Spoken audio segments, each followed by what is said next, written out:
Hi everyone, my name is Gabby and today we are with Norbert Mercady and he's going to teach us how to make a handmade bow.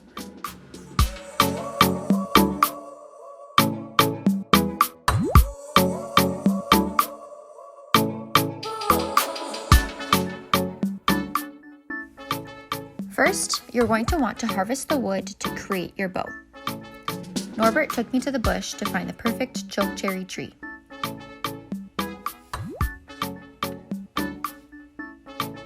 To find the perfect chokecherry tree, you have to find one that is straight, long enough, and doesn't have too many knots or branches. Once you found the one, you're going to cut the base of the tree with a saw. But first, Norbert taught me how to give thanks to Creator before harvesting.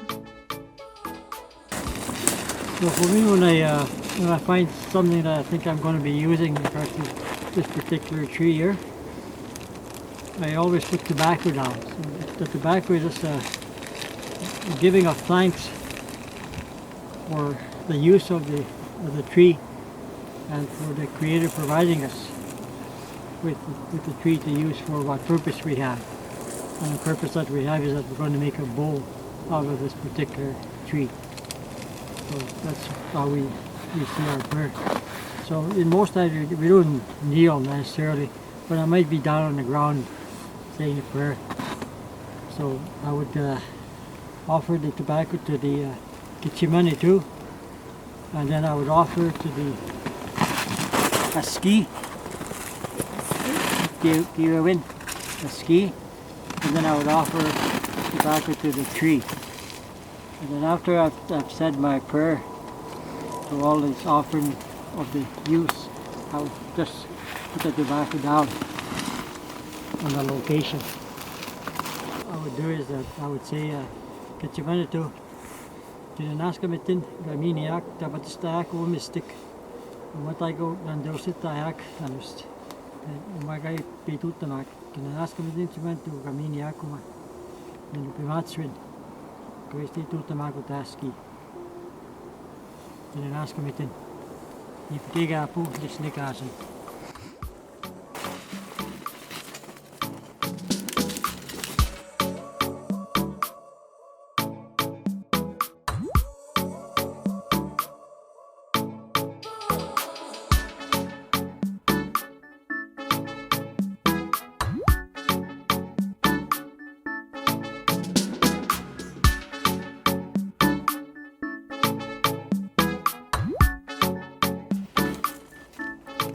You're going to want to cut the other end of the tree so that you don't have to carry the entire tree back home with you.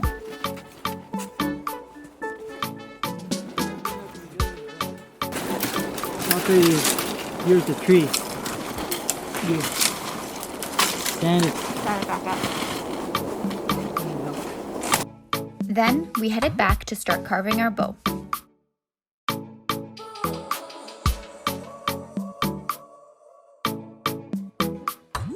First, we have to make sure we have the right height for our bow.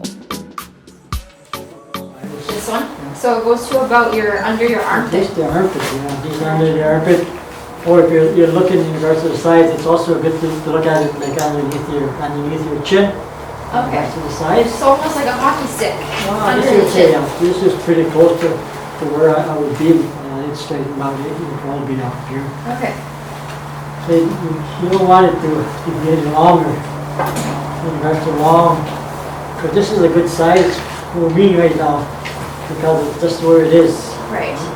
So maybe in regards to really looking at chest high and armpit size high, but there are measurements that they use. Some people say 52, some people say 72, some people say whatever. Okay. Right? Okay. So I always say that it's way taller than you, that's way too long, right? Yeah. So your body height is probably a good measurement, but for me, I would say more chest high. Okay. Because that's what my bow sizes are, Yeah. chest high. Okay, But perfect. that's just looking at it. Yeah. Yeah. That's not You're putting, not measuring that's it. not putting a tape No. to it. So I would say that chest high is probably a good gauge in regards to what size you should have as a bow. Perfect. And then of course there are a smaller bow, if it's made properly, is much stronger than the longer bow. Really? Yeah, because the shorter bows are for power, Right. and the longer bows are for long distance shooting. Oh. So that's why they call them long bows, because they're used for that shooting far, so that you can hit somebody on the head. That's brilliant. That's it.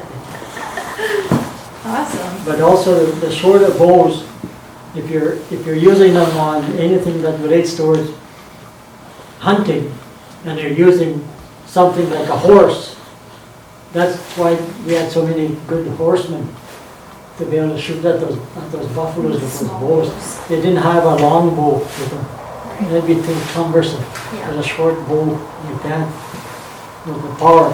Norbert uses various carving knives, but all you need is a sharp knife that can cut through wood. Before you start carving, you want to take off any bark. Make sure you leave space in the center of your bow for your handle. If it's a young tree, you may want to keep some of the bark on the side of the bow that faces away from you. This will help give it more power. And as I take off the bark, I start to shape. And as I start to shape, I start to cut more piece off of the wood itself until I'm able to get to the point where I have made enough cut from the wood, and then I can make a bend to the bow. So that's the spring that you're going to get in regards to the bow itself. And that takes time. It's not something that you can do in a few minutes. It'll take you a few hours, a couple of hours, to be able to make that particular shape so that you're able to get that bend on the bow. What I normally look for when I'm cutting the wood in regards to taking the wood off is that there's usually in the wood itself, as you're cutting, you'll see a center part Right. that comes. What I find is that if I get to that center part, I'm pretty well where I want to be in regards to Okay. that wood. Yeah. So I try to stay within that because I can see it in regards to seeing it. And then I'll go up a little higher. And then as I'm going up a little higher, I'm starting to see that center part here. See? Here. And then I go up a little higher and I'll keep cutting. And I always go to one side and I cut the edges. And then when I cut the edges, I can see that there's a lot of white wood underneath, which means it's still thick, which is okay. Because that's what you want to see. You want to see that thickness. You don't want to see too narrow here. So this area right here would have to be cut more so that you can get this even pull. An even pull. It's not looking bad right now. You have to the bow itself. And then you would make your area where you're going to tie the string to. You have to a notch on each side so that you can tie your bowstring to that area. And you do both sides.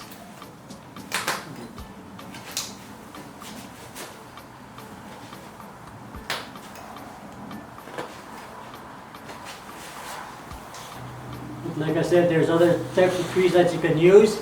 The ones that we have here, like I said, are the ash and the choke cherry and oak. You can also use other types of trees like birch, tamarack, or any type of tree that bends, like maybe even diamond willow is always something that can be used as well in regards to using it for a bow. There are special ways of tying it in regards to the bow part of it. I just tie it as, I use twine, and the twine that I use is doubled or tripled. If I triple it, then I braid it. I braid the twine to make it stronger. And sometimes I use the paracord. But I only use it for what I call tillering. when I'm tillering the bow itself, which would look like this in regards to tillering. So I would just ply the bow. I would do this with it in regards to tillering the bow. So that shapes it. To shape it, yeah.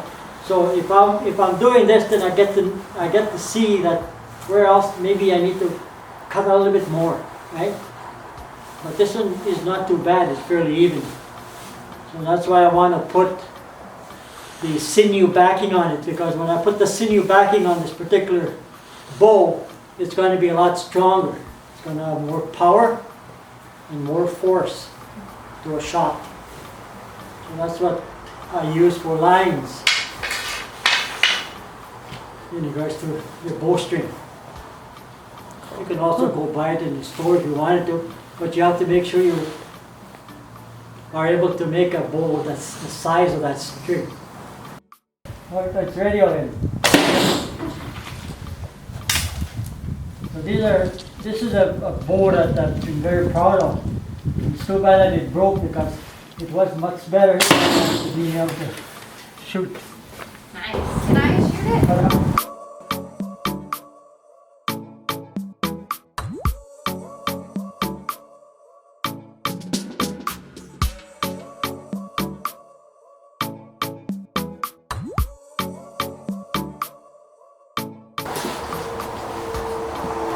Naast de wet nou en dit te week. Dan zit deze thing to the name of comes to time. I want to thank you for listening to me today and doing what it is that we're trying to do here.